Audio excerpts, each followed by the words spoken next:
بسم اللہ الرحمن الرحیم۔ تفسیر دیکھ لیتے ہیں سورۃ انشقاق کی۔ تو اس کا ہم نے دیکھا ہے کہ اس کا نام جو ہے ہمیں پہلی آیت سے پتہ چلتا ہے، اور انشقاق سے نکلا ہے یہ ورڈ۔ اس کا مطلب ہے پھٹ جانے کے، اور اس سورہ کا نام پھر دیکھیں کہ کیا ہوتا ہے، وہ سورہ جس میں آسمان کی پھٹنے کا ذکر آیا ہے۔ زمانہ نزول اس کا جو ہے مکی سورہ ہے، اور مکے کے ابتدائی دور میں جو صورتیں تھیں ان میں سے یہ ہے۔ اور اس سے ہمیں یہ بھی پتہ چلتا ہے کہ یہ بیسکلی سورہ جب نازل ہوئی تھی تو اس وقت ابھی وہ ٹائم نہیں آیا تھا جب لوگوں پہ ظلم و ستم شروع ہو گئے تھے بہت زیادہ، تو یہ اس سے تھوڑی دیر پہلے کا دور ہے۔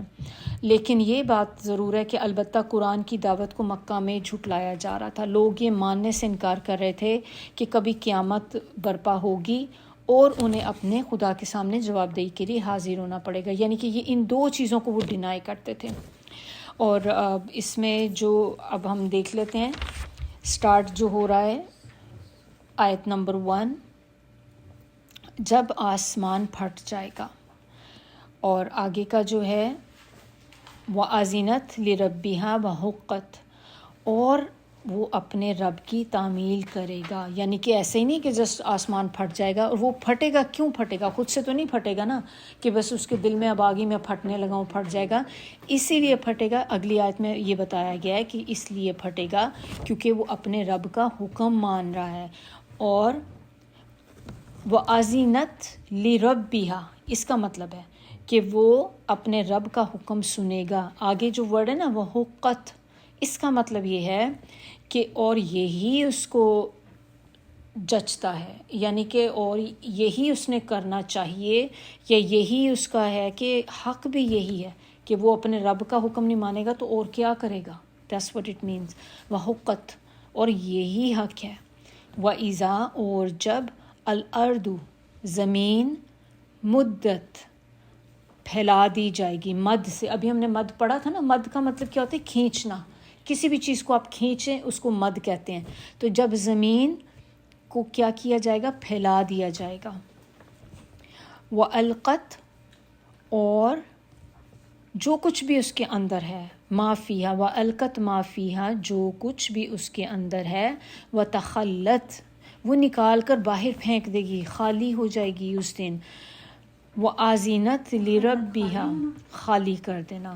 وَأَذِنَتْ، یہ وہی والا اوپر والا ہم نے ابھی پڑھا نا آیت نمبر 2 میں، ایگزیکٹلی وہی چیز ہے۔ وَأَذِنَتْ لِرَبِّهَا، اور اپنے رب کے حکم پہ کرے گی، یہ وَحُقَّتْ، اور یہی حق ہے۔ اب اس میں یہ دیکھ لیں کہ جو زمین کا ہم نے ابھی پڑھا نا کہ زمین پھیلا دی جائے گی، تو اس کا کیا مطلب ہے؟ تو اس کا مطلب ہے کہ زمین میں جو آسمان، جو سمندر اور دریا ہوں گے وہ سب پاٹ دیے جائیں گے، پہاڑ ریزہ ریزہ کر کے بکھیر دیے جائیں گے۔ ابھی ہم دیکھیں زمین پہ ہمیں کہیں پہ ہلز نظر آتی ہیں، کہیں ماؤنٹین نظر آتے ہیں، اپ اینڈ ڈاؤن ہے، کچھ ہے، کہیں پہ آسمان تو اوپر نظر آتا ہے، لیکن آپ کو جیسے سمندر دریا ہیں، اس دن ہر چیز ختم ہو جائے گی، پہاڑ ریزہ ریزہ ہو جائیں، تو زمین جسٹ ایک فلیٹ ایک چیز بن جائے گی بس۔ تو یہ یہاں پہ مطلب ہے کہ زمین جو ہے پھیلا دی جائے گی، اور اس کے اوپر ساری چیزیں، چٹیل میدان بنا دیا جائے گا اس کو، اور پھر اس میں تم کوئی، یہ اللہ تعالیٰ ہی بیان کر رہے ہیں کہ اور اس میں تم کوئی بل اور سلوٹ نہیں پاؤ گے، بالکل فلیٹ ہو جائے گی۔ حاکم میں یہ ہمیں بتائی گئی یہ بات۔ اب ایک اور اس میں نبی صلی اللہ علیہ وسلم کے نبی صلی اللہ علیہ وسلم سے ہمیں اس میں پتہ چلتی ہے کہ قیامت کے روز زمین ایک دسترخوان کی طرح پھیلا دی جائے گی، اور پھر انسانوں کے لیے اس پہ صرف قدم رکھنے کی جگہ ہوگی۔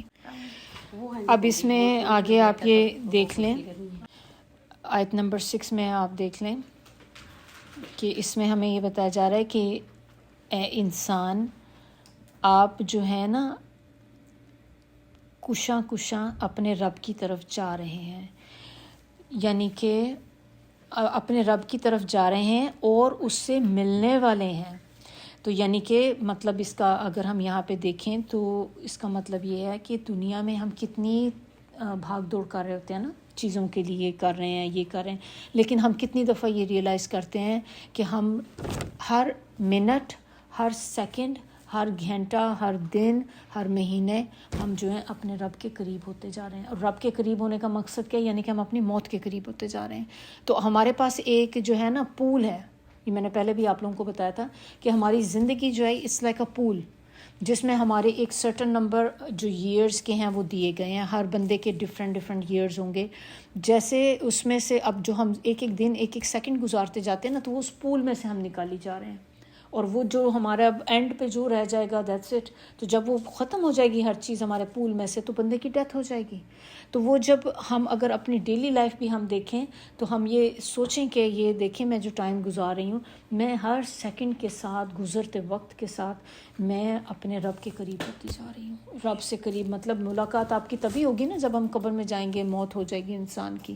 تو وہ بیسکلی یہاں بتایا گیا کہ آپ کشاں اپنے رب کی طرف جا رہے ہیں، لیکن آپ کو اس کا احساس بھی نہیں ہو رہا. اور اللہ تعالیٰ سے ملاقات یعنی کہ آپ کی ہونے والی ہے. اور در حقیقت چاہے آپ اس کو شعوری طور پہ مانیں یا نہ مانیں، تو بیسکلی کیا ہے کہ شعوری اور غیر شعوری طور پہ آپ اپنے رب کی طرف جا رہے ہیں، اور آخر کار آپ کو وہاں پہنچ کے رہنا ہے. اب اس میں یہ بھی بات آتی ہے آپ اس کو مانیں یا نہ مانیں. اب آپ کے انکار کرنے سے اللہ کی ذات پہ کوئی فرق نہیں پڑتا. کس کو فرق پڑتا ہے؟ مجھے پڑتا ہے. اگر میں انکاری ہو جاؤں کہ میری ایک آگے قیامت آئے گی، اپنے آنے والے قیامت کے وقت کی ہم اپنے انکاری ہو جائیں، تو کیا قیامت رک جائے گی میرے سوچنے سے؟ یا میں کہوں کہ نہیں آئے گی تو نہیں آئے گی نا. قیامت تو آنی ہی آنی، آ کے رہے گی. اللہ تعالیٰ کہتے ہیں تو برحق ہے، آپ اس کو مانو یا نہ مانو. آپ کو قیامت والے دن یا اپنی موت پہ ہی پتہ چل جائے گا، کیونکہ موت جیسے انسان کی ہوتی ہے نا، اس کو جو فرشتے اس کے پاس لینے کے لیے آتے ہیں اس سے اندازہ ہو جاتا ہے کہ میں کس طرف جانے لگا ہوں. تو وہ بندے کو جیسے ہی اسے پتہ چل جائے گا، وہ فرشتے خوفناک آئیں گے تو اسے پتہ ہے کہ بس میں تو گیا. کفن ہی جو آ رہا ہوگا اس کا، جو نیک روحیں ہوں گی ان کے فرشتے بڑے خوبصورت بن کے آئیں گے، اور جو کفن وہ لے کر آئیں گے وہ کفن ایسا خوشبو والا اور ریشم کا ہوگا. تو وہ بندے کو اس وقت اندازہ ہو جاتا ہے کہ میں جو دنیا میں نے کام کیے تھے تو میرا اینڈ رزلٹ کیا ہونے والا ہے. تو یہاں پہ یہی اللہ تعالیٰ بندے کو کہہ رہے ہیں کہ تم مانو یا نہ مانو، پر تم آہستہ آہستہ چلتے میرے قریب ہی آ رہے، اور وہیں پہ تم نے آخر آنا ہے. اینڈ آپ کا یہی ہونا ہے کہ اللہ کے پاس آپ نے جانا ہے ایک دن. آیت نمبر 7 میں دیکھ لیں کہ بے شک پس وہ جن کو دیے گئے ان کے اعمال نامے سیدھے ہاتھ میں ان کے. اب یہ والی جو تھی نا، اب اس کے ساتھ اگلی آیت میں ساتھ ہی ملا کے پڑھتی ہوں تاکہ پھر ہم ایک ساتھ ہی اس کا دیکھیں گے. فسوف ان قریب یحاسب، ان قریب اس سے حساب لیا جائے گا، حساب بہت ہلکا. تو یہ یعنی کہ جس کو تو کامیاب کون ہے؟ اب ہمیں پتہ چلا کامیاب وہ ہے جس کو سیدھے ہاتھ میں اس کا نامہ اعمال مل گیا، اور وہ اسی کو ملے گا جس کے نیکیاں زیادہ ہوں گی اس کے گناہوں سے. اب جس اللہ تعالیٰ نے بتا دیا کہ جس کو تو سیدھے ہاتھ میں مل گیا، اس کے آگے کیا ہوگا؟ اس کا حساب آسان ہو جائے گا. اب وہ حساب آسان کا ہم آگے دیکھ لیتے ہیں. اس سے کیا معنی؟ 2 معنی اس کے آتے ہیں. ایک تو اس میں یہ ہوگا کہ اس سے اللہ تعالیٰ ہو سکتا ہے حساب لے ہی نا، مطلب مشکل نہیں لیں گے، ہلکا حساب، آسان چیزیں پوچھی جائیں گی. دوسری بات، اس سے یہ نہیں پوچھا جائے گا کہ تم نے یہ فلاں فلاں کام دنیا میں کیوں کیا تھا، اور پوچھ کچھ نہیں ہوگی، کیونکہ پوچھ کچھ جو ہے یہ حساب کا پارٹ ہے. ابھی میں بتاؤں گی کہ پوچھ کچھ کیوں امپورٹنٹ ہے. اور یہ بھی ہو سکتا ہے اس سے یہ بھی نہیں پوچھا جائے گا کہ تم نے جب یہ کام کیا تھا تو اب ایکسکیوز بتاؤ، تمہارا کیا ایکسکیوز ہے تمہارے پاس کہ تم نے یہ کام کیا تھا. مارا ہے، جیسے کسی کو مرڈر کر دیا ہے، تو اللہ تعالیٰ پوچھیں گے مجھے ایکسکیوز دو کہ کیا تمہارے پاس ریزن تھی اس کو قتل کرنے کی. تو بندہ وہاں پہ جب تک وہ جواب نہیں دے گا وہ آگے ٹل نہیں سکے گا. یہ اب اللہ تعالیٰ نے ہمیں آگے کیا اس میں جو ہے نا، کہتے ہیں کہ برا حساب کو اللہ تعالیٰ نے کہا ہے سوء الحساب کے نام سے، اور یہ ان کے ساتھ ہوگا جو گندے لوگ، برے لوگ، برے کرتے، گناہ کرتے ہیں. اور یہ سورۃ الرعد ہے جس کی آیت نمبر 18 میں یہ بتایا گیا ہے، یہ لفظ یوز کیا گیا کہ جو برے لوگ ہوں گے ان کے ساتھ ہوگا برا حساب. وہ برا حساب یہی ہے پھر کہ جب تک وہ ایک ایک چیز کا جواب نہیں دے دیں گے نا، ہل نہیں سکیں گے وہاں سے. اب اسی کے آپ کمپیریزن میں دیکھ لیں کہ جو نیک لوگ ہوں گے ان کے بارے میں اللہ تعالیٰ فرماتے ہیں کہ یہ وہ لوگ ہیں جن سے ہم ان کے بہتر اعمال قبول کر لیں گے. نہ صرف قبول کریں گے، دوسرا پارٹ کیا ہے کہ ان کی برائیوں سے درگزر کر دیں گے. کہ ایک تو اللہ تعالیٰ اس کے مال کو ایکسیپٹ کر لیں گے، دوسرا جو انہوں نے بری چیزیں کی ہوں گی اللہ ان کو معاف فرما دیں گے. کیونکہ دیکھیں ہم نیکیاں تو کرتے ہیں، لیکن اگر وہ اللہ ایکسیپٹ ہی نہ کرے تو پھر ہمارے لیے تو بیکار ہو گئی وہ نیکیاں. تو ہمیں کیا پتہ کہ وہ کرائٹیریا ہم اس میں فٹ آتے کہ نہیں کہ اللہ ایکسیپٹ کر لے ان کو. تو یہ دو چیزیں اس میں آپ کو مل جاتی ہیں. ایک تو اللہ تعالیٰ ایکسیپٹ کر لیں گے نیکیاں، دوسری اللہ تعالیٰ ہماری جو برائیاں ہیں ان سے معاف کر دیں گے. سورۃ الاحقاف کی آیت نمبر 16 ہے یہ، جس میں ہمیں یہ پتہ چلتا ہے. اب اس میں کچھ احادیث ہم دیکھ لیں نبی صلی اللہ علیہ وسلم کی آسان حساب کے بارے میں. حضرت عائشہ سے نقل ہے کہ انہوں نے کہا ہے کہ آپ صلی اللہ علیہ وسلم نے فرمایا جس سے بھی حساب لے لیا گیا وہ مارا گیا. That's it, he is done. کہ حساب لے لینا اٹ سیلف، یعنی کہ وہ بچے گا نہیں. پھر حضرت عائشہ نے عرض کیا یا رسول اللہ، کیا اللہ تعالیٰ نے پھر یہ نہیں فرمایا کہ جس کا نامہ اعمال اس کے سیدھے ہاتھ میں دیا گیا ہے اس سے ہلکا حساب لیا جائے گا؟ تو آپ صلی اللہ علیہ وسلم نے فرمایا وہ تو صرف اعمال کی پیشی ہے، لیکن جس سے پوچھ گچھ کی گئی وہ مارا گیا. پوچھ لیا نا اللہ نے جواب سے کہ اب یہ بتاؤ کہ یہ کیا کیا، پھر وہ بندہ نہیں بچے گا. یعنی کہ اب آپ پہ عذاب آنا ہی آنا. اللہ تعالیٰ ہم سب کو محفوظ رکھے. تو اس کے اوپر وہ دعا تھی، اللہم حاسبنی حسابیں یسیرا، اللہم حاسبنا حسابیں یسیرا. اللہ تعالیٰ میرے سے آسان حساب لینا. تو اب آسان حساب سے دو چیزیں آپ کے ذہن میں آنی چاہیے. ایک تو اللہ تعالیٰ ہمارے نیک اعمال قبول کر لے جو ہم کرتے ہیں، دوسری کہ جو ہم برائیاں یا گناہ کر دیتے ہیں اللہ ان سے درگزر کر دے. یہ مطلب ہے. اور پھر اس دن اللہ تعالیٰ ہمیں پوچھ گچھ سے بچا لیں گے کہ پوچھ گچھ ہو گئی. اب تو ڈائریکٹ ہمیں نبی صلی اللہ علیہ وسلم کی حدیث سے پتہ چل گیا پوچھ گچھ ہوگی نا جس کی وہ مارا گیا. تو اللہ تعالیٰ ہمیں محفوظ رکھے. اب اس میں یہ ہوتا ہے کہ اس دن قیامت کے دن آپ کے جو پورے برائیاں سب چیزیں اللہ کے سامنے ہوں گی، لیکن اللہ تعالیٰ ان کو دیکھیں گے تو ایسے ہی ہے کہ جیسے آپ کو دیکھتے ہیں اور آپ کو دیکھتے ہیں یہ کیے، اور آپ بندہ کس طرح ڈر رہا ہے خوف سے کہ اب یہ بھی پوچھا جائے گا، یہ بھی پوچھا جائے گا، ہائے میں نے یہ بھی کیا تھا.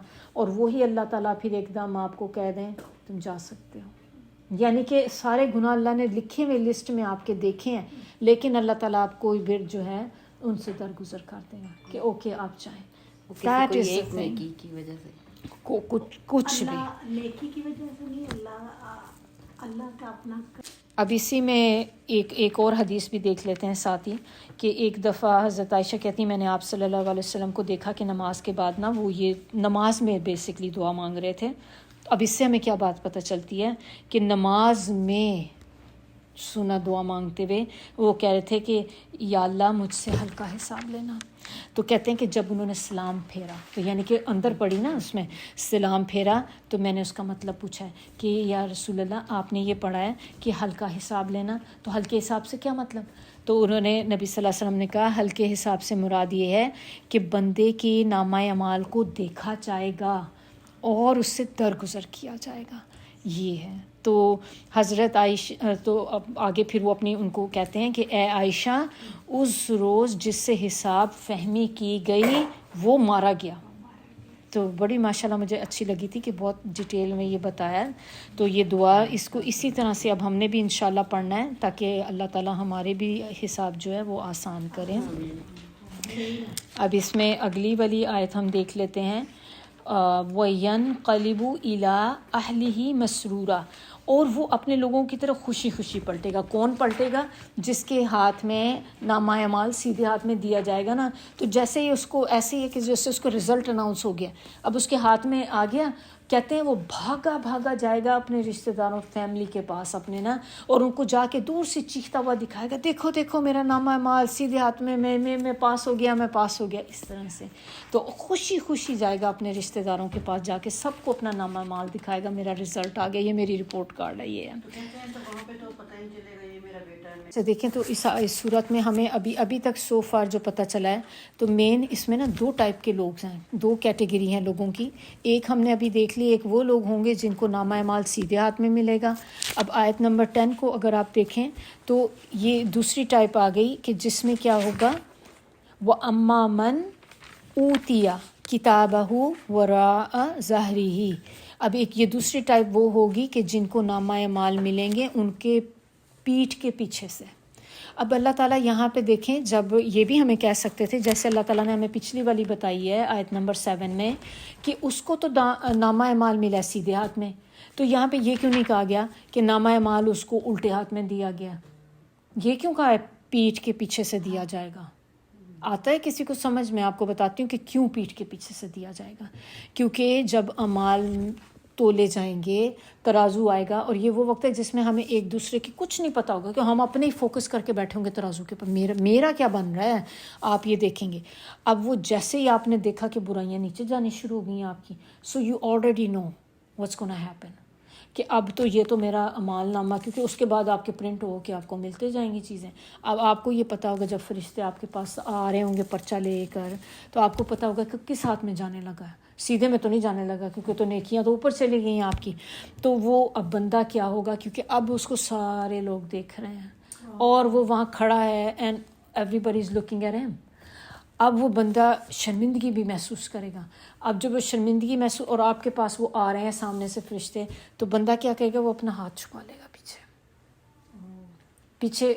یو سی دا سائیکالوجی، کہ وہ بندہ ہاتھ پیچھے کر لے گا تاکہ مجھے پکڑا نہ جائے نا، کہ میں نے نہیں پکڑنا، وہ ڈینائل کے لیے کہ مجھے آئی ڈونٹ وانٹ اٹ، آپ پیچھے کر لیں گے۔ یہ انسلٹ بھی اس کو اتنی محسوس ہو رہی ہوگی، تو جب وہ پیچھے اس طرح کر لے گا نا، تو پھر وہ کہتے ہیں کہ اس کا ہاتھ ہی اس کے پیٹ سے نکال کے پیچھے، اور اسی میں ہی پکڑا دیا جائے گا۔ اب وہ ایسے ہی پھرے گا، پیچھے اس کے ہاتھ میں پکڑایا گیا ہے۔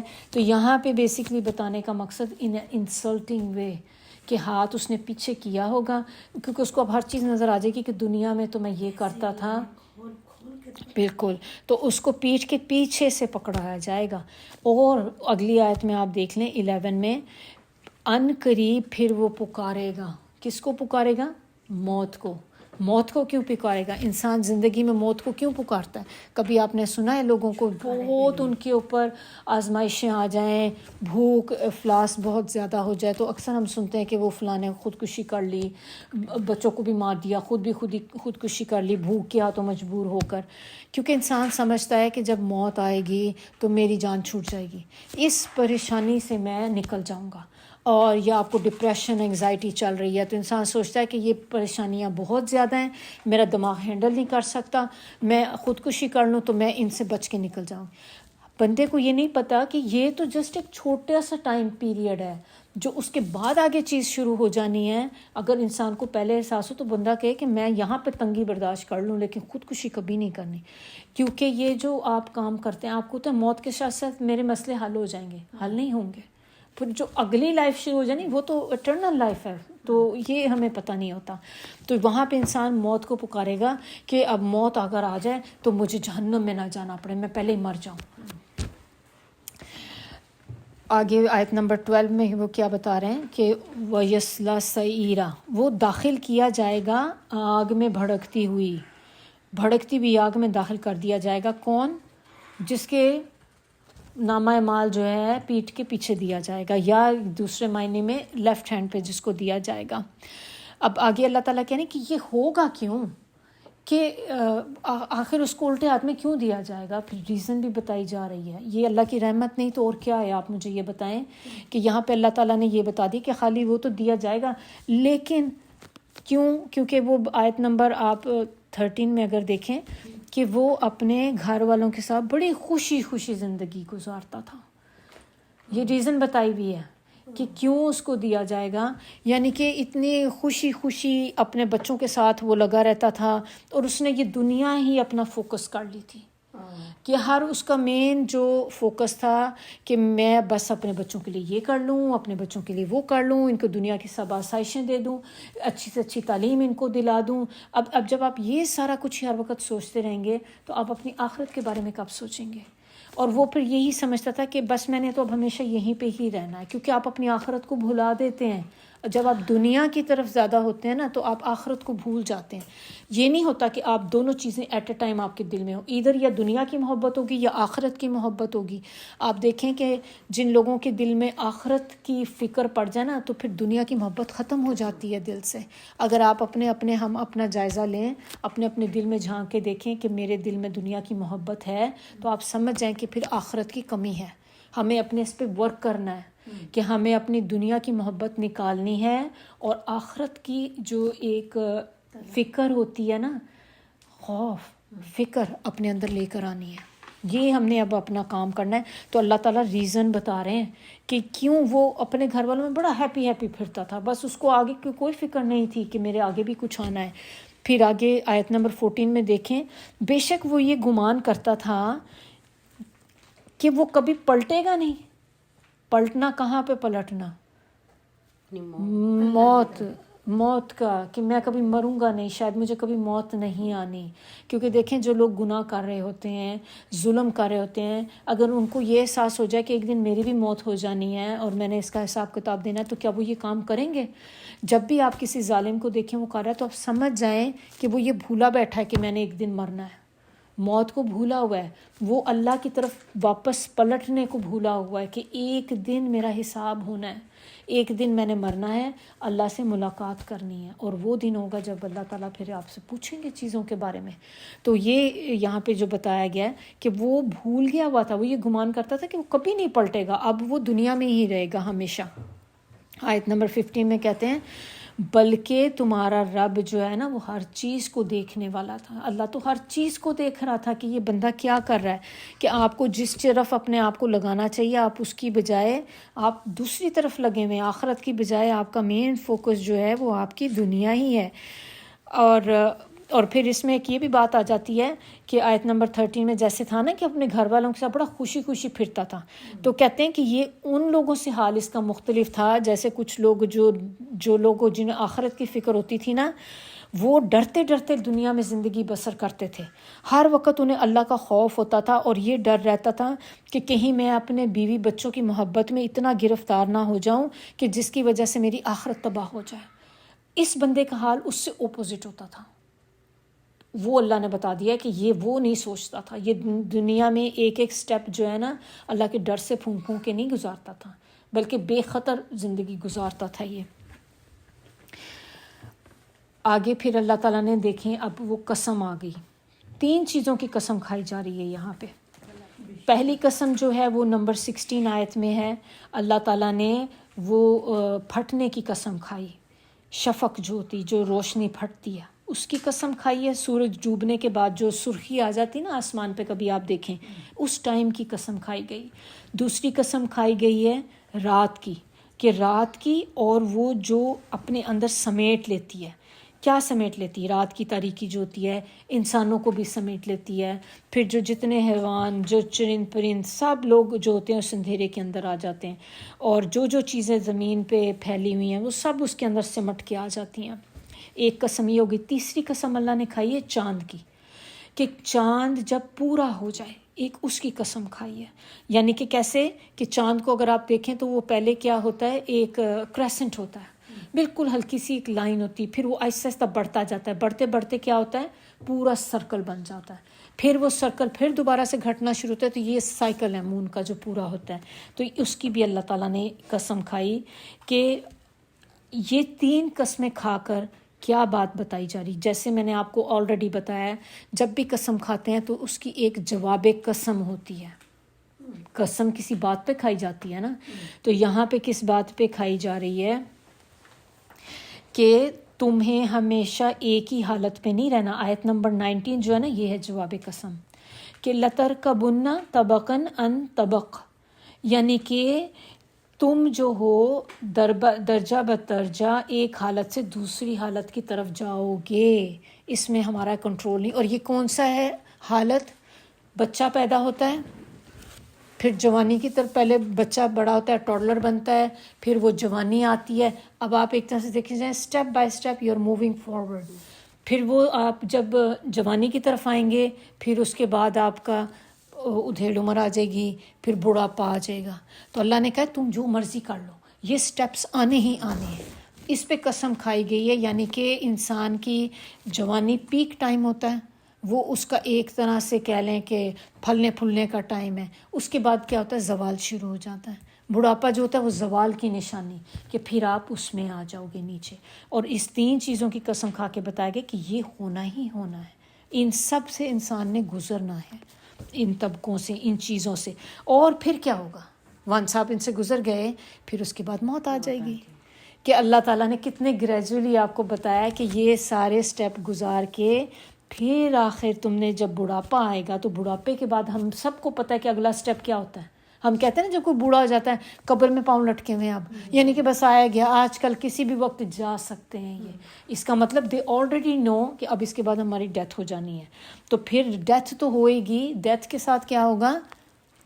حساب کتاب ہوگا. اس کے بعد پھر جو ہوگا ان سے تم نے گزرنا ہی گزرنا ہے، آپ نہ کریں جو مرضی کریں. تو یہ وہ چیزیں ہیں جو اس بات کی شہادت دے رہی ہیں. اس سے جیسے شفق کو بھی آپ دیکھیں کہ یہ چیزیں بھی دیکھیں، ایک جاتی ہے ایک آتی ہے، ایک پورا سائیکل چل رہا ہے کہ اسی طرح تمہاری لائف کا بھی سائیکل چلنا ہے اور آپ نے ایک دن آپ نے آخر تک پہنچ جانا ہے.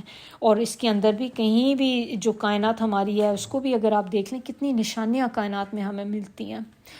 پھر اللہ تعالیٰ نے اس کے بعد انسان کو جھنجھوڑا ہے آیت نمبر 20 میں کہ یہ سارا کچھ دیکھ کر بھی تمہیں کیا ہے، تمہیں کہ تم ایمان نہیں لے کے آتے؟ کیا چیز ہے جو تمہیں روک رہی ہے اللہ پہ ایمان لانے سے؟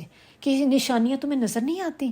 تمہارے سامنے بچے پیدا ہوتے ہیں، تمہارے سامنے بوڑھے ہوتے ہیں، مر جاتے ہیں، still you don't accept it کہ اللہ ایک ہے جس پہ ہمیں ایمان لے کے آنا ہے. تو حیرانگی کا ایک طرح کہ کیا ہے تمہیں، مطلب اتنی تمہاری عقل گئی گزری ہے کہ تمہیں پھر بھی نہیں احساس ہوتا.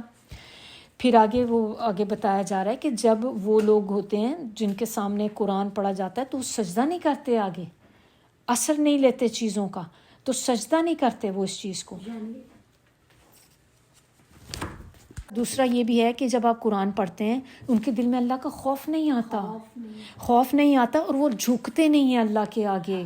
اللہ کے آگے جھکنے کا مطلب کیا ہے؟ ایک تو فزیکلی جو ہم نے سجدہ کیا، ایک اللہ کے آگے جھکنے کا مطلب کہ اللہ کے احکامات کو ماننا، کہ اللہ نے جو باتیں ہمیں بتائی ہیں نا، میں جھک گئی اس کے آگے، یعنی کہ آئی ایکسیپٹڈ کہ اللہ نے یہ کہا ہے اور میں یہ کر رہی ہوں. اب اس معاملے میں آپ کو اس کو بتا رہی تھی نا، نبی صلی اللہ علیہ وسلم نے سجدہ کیا ہے تو ان کے عمل سے یہ بات ثابت ہے. اور یہ ہمیں پتہ چلتا ہے امام مالک، مسلم اور نسائی سے کہ حضرت ابو ہریرہ سے روایت ہے، انہوں نے کہا کہ ابو ہریرہ نے کہا کہ آپ صلی اللہ علیہ وسلم نے نماز میں پڑھ کے اس مقام پر جب یہاں پہنچے اس آیت پہ تو انہوں نے سجدہ کیا تھا. اور آگے پھر بخاری مسلم ابو داؤد میں بھی یہ بھی ہے کہ حضرت ابو ہریرہ نے عشاء کی نماز میں سورت پڑھی، تو جب پڑھی تو پھر انہوں نے ساتھ ہی سجدہ کیا. یعنی کہ اگر آپ ان بٹوین آپ اپنی قرات میں ہیں اور سجدے کی آیت آ جاتی ہے تو آپ اسی وقت نماز کے اندر بھی آپ نے نیچے سجدہ کر کے یو اسٹینڈ بیک، پھر آپ دوبارہ بلکہ اگلی آیت 22 میں یہ کہا ہے کہ بلکہ وہ لوگ جو تھے وہ کیا کرتے ہیں، کیونکہ یہ وہی لوگ ہیں جو اللہ کے آگے نہیں جھکتے، کہ جو جھٹلاتے ہیں اللہ کی آیات کو، کفر کرتے ہیں اور منکرین ہیں، جھٹلاتے ہیں اس کی آیات کو. آگے آیت نمبر 23 میں بتایا جا رہا ہے کہ جو بھی کچھ اللہ تعالیٰ ہر چیز کا جاننے والا ہے، اور جو وہ یو اون یعنی کہ جو چیزیں وہ جمع کر کے رکھ رہے ہیں نا اپنے نامہ اعمال میں بھی، کہ سیدھی طرف جمع کر رہے ہیں، الٹی طرف کر رہے ہیں، یا اس کے علاوہ اور بھی جو مال وہ اکٹھا کریں، اللہ ہر چیز کا جاننے والا ہے. تو انہی لوگوں کے بارے میں پھر اگلی آیت میں بتایا جا رہا ہے 24 میں کہ بس خوشخبری دے دو ان کو. یہ ایک طنزیہ جملہ ہے، یہ ایک ہم تو کہتے ہیں نا خوشخبری دے دو اس کو خوشی ہو کے، یہ خوشخبری دے دو کن کو؟ جو یہ کام کر رہے ہیں عذاب کی، کہ مبارک ہو تمہیں کہ جو کام کرتے تھے نا اب یہ بھگتو جو تمہیں ساتھ ہوگا. تو یہ اللہ تعالیٰ اس کو کہہ رہے ہیں. اور پھر عذاب نہیں خالی کہا گیا، عذاب علیم کیا ہوتا ہے؟ دردناک. کہ عذاب تو اٹسیلف ہی دردناک ہے، یعنی کہ یہ اتنا سیویئر لیول کا عذاب ہوگا کہ جس کے لیے اللہ نے عذاب کو بھی کیٹیگرائز کر کے بتا دیا کہ عذاب علیم، کہ بہت ہی دردناک قسم کا عذاب ان کو دیا جائے گا. آگے وہی بات جو ہم نے پچھلی بھی سورہ میں پڑھی تھی، الا الذین، مگر وہ لوگ، مگر مین کہ اس عذاب سے وہی لوگ بچیں گے جو ایمان لائیں گے اور نیک عمل کریں گے. جو یہ کریں گے پھر ان کے لیے کیا ہوگا؟ اجر ہوگا جو کبھی ختم نہیں ہوگا، ان کے لیے کبھی نہ ختم ہونے والا اجر ہے جو اللہ تعالیٰ ان کو دیں گے. تو انشاءاللہ اس کے ساتھ ہی ہمارا یہ سورہ ختم ہوتی ہے. سبحانک اللہم و بحمدک، نشہد ان لا الہ الا انت، نستغفرک و نتوب الیک. سبحان ربک رب العزت عما یصفون وسلام علی المرسلین والحمد للہ رب العالمین. ربنا تقبل منا انک انت السمیع العلیم وتب علینا انک انت التواب الرحیم.